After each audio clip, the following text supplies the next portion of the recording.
कश्मीर में जो चल रहा है, कांग्रेस सरकार को बाहर से समर्थन दे रही है। अब तो राहुल साहब ने कह दिया कि मोदी साहब की जो तारीफ हुई है राहुल ने उमर साहब ने की, तो उन्होंने कहा कि मैंने कभी इसकी उम्मीद नहीं की थी। तो क्या दरार पड़ गई है नहीं या दूरियां बढ़ रही हैं? देखिए, हम एक प्रिंसिपल स्टैंड के तहत हमने नेशनल कॉन्फ्रेंस को सपोर्ट दिया था। लेकिन जो तारीफ की, इसको किस तरह से लेंगे आप? हम ये कह रहे हैं कि शांति आ गई है, जम्मू कश्मीर अब जो है तरक्की पर चल रहा है, आतंकवाद खत्म हो गया, 370 के बाद जो है। उमर साहब की बातों के ऊपर टिप्पणी नहीं करूंगा। नमस्कार, मैं हूं ललित खजूरिया। हमारे साथ जम्मू कश्मीर कांग्रेस के प्रदेश अध्यक्ष खरा साहब जी हैं। इन्हीं से हम बातचीत करेंगे कि आखिर संविधान किस तरह से खतरे में आ गया है, और राहुल गांधी का बयान जो आया है कि उमर साहब के साथ जो मुलाकात हुई मोदी साहब की और तारीफ की, वो काफ़ी इस समय चर्चा का केंद्र है। सर, स्वागत है आपका जी। संविधान किस तरह से खतरे में है, थोड़ा हमारी जनता को अवेयर कीजिए। नहीं, ये तो पूरा मुल्क समझता है। गाड़ी सामने लो। ये तो पूरा मुल्क देखता है कि किस तरह संविधान खतरे में है। बेसिकली एक बदकिस्मती की बात है, जिन लोगों ने मुल्क की आज़ादी में एक नेगेटिव रोल अदा किया था 1947 से पहले, आज उन्हीं के हाथ में सत्ता है। This is an irony, this is misfortune. और उनके कहने के मुताबिक हिंदुस्तान 1947 में आज़ाद नहीं हुआ, हिंदुस्तान 2014 में आज़ाद हुआ। और जो लोग अंग्रेज़ों की मुखबिरी करते थे, जो लोग उस वक़्त इस आज़ादी की जंग को सबटाज करने के वास्ते एक नेगेटिव रोल अदा कर रहे थे, और तब से आज तक का उनका जो प्रोग्राम और प्लान जो रहा है, जब वो 2014 में पावर में आए तो उसी चीज़ को उन्होंने इम्प्लीमेंट करने की कोशिश की, जिसमें एक सबसे बड़ा जो एक आयरनी है वो है संविधान को अटैक करना।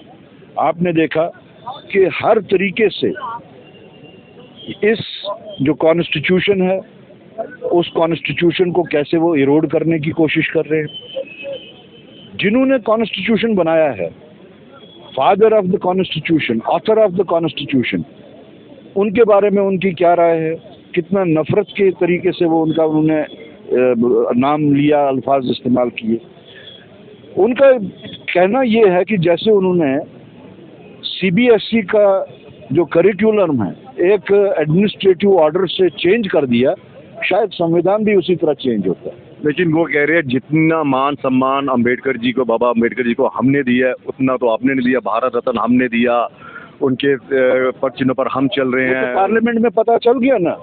पार्लियामेंट में जिस वक्त होम मिनिस्टर साहब ने उनका नाम लिया, जिस अंदाज से उन्होंने नाम लिया, जो अल्फाज उन्होंने इस्तेमाल किए और जिस तरीके से उसकी मौकरी की, वो उनका सामने आ गया कि उनका कहना क्या है और उनका मानना क्या है। तो ये तो खैर वो उनकी हर बात को वो जुमलेबाजी कहते हैं, ये भी उनका एक जुमला ही है। तो हम उनके जुमलेबाजी को कोई अब आहिस्ता आहिस्ता कोई सीरियस नहीं ले रहा है।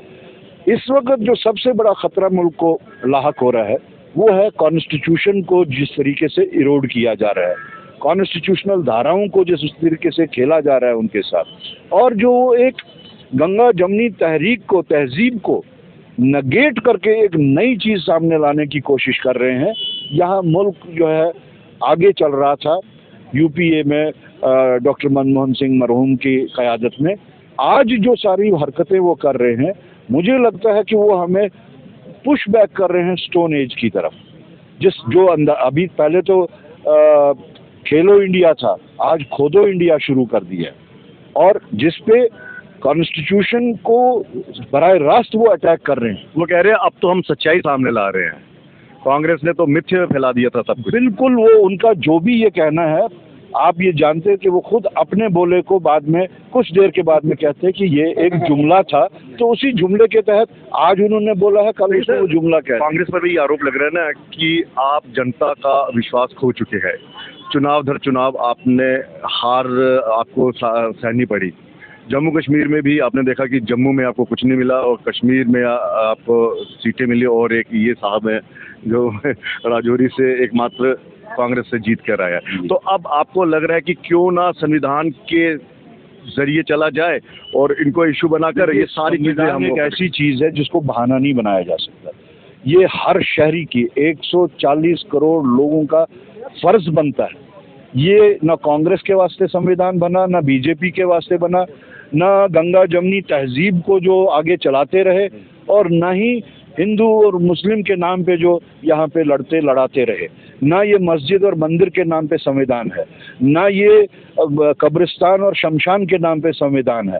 संविधान का पहला पन्ना, प्रीएम्बल जिसको कहते हैं, वो टोटल संविधान है, जिसमें इस मुल्क में हर जाति को, हर तबके को ये एक मुकम्मल इख्तियारात, पूरे इख्तियारात दिए गए हैं, समान इख्तियारात। वो यही तो कह रहे हैं कि हमने भी तो संविधान के दायरे में अपने कैंडिडेट्स जो है वो उतारे, जिनको बाबा साहब ने अधिकार दिए, वो हमारे जीत गए, आपके हार गए, तो आप कह रहे हैं संविधान का हार और जीत की बात नहीं है। संविधान संविधान होता है।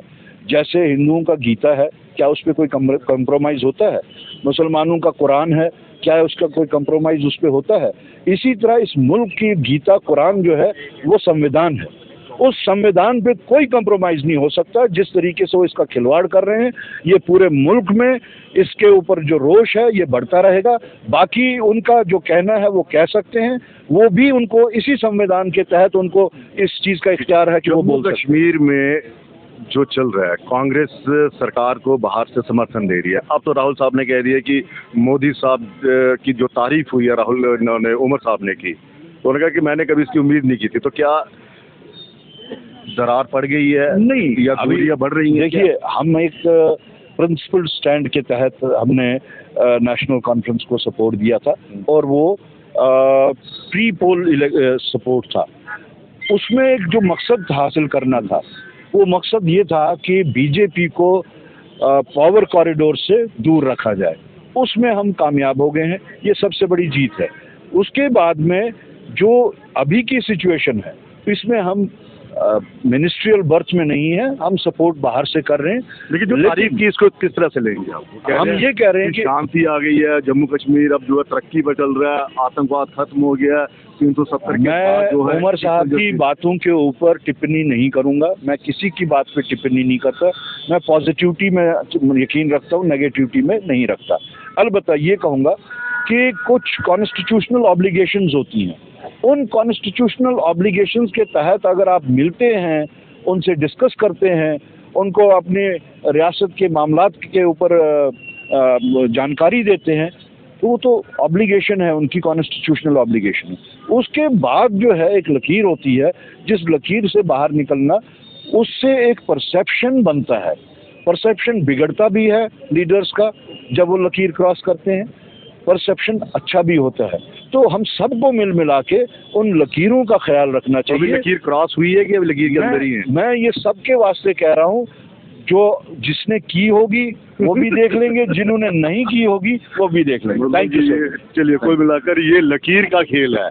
अगर लकीर क्रॉस कर दी उमर साहब ने, तो फिर हम फ्यूचर में देखेंगे।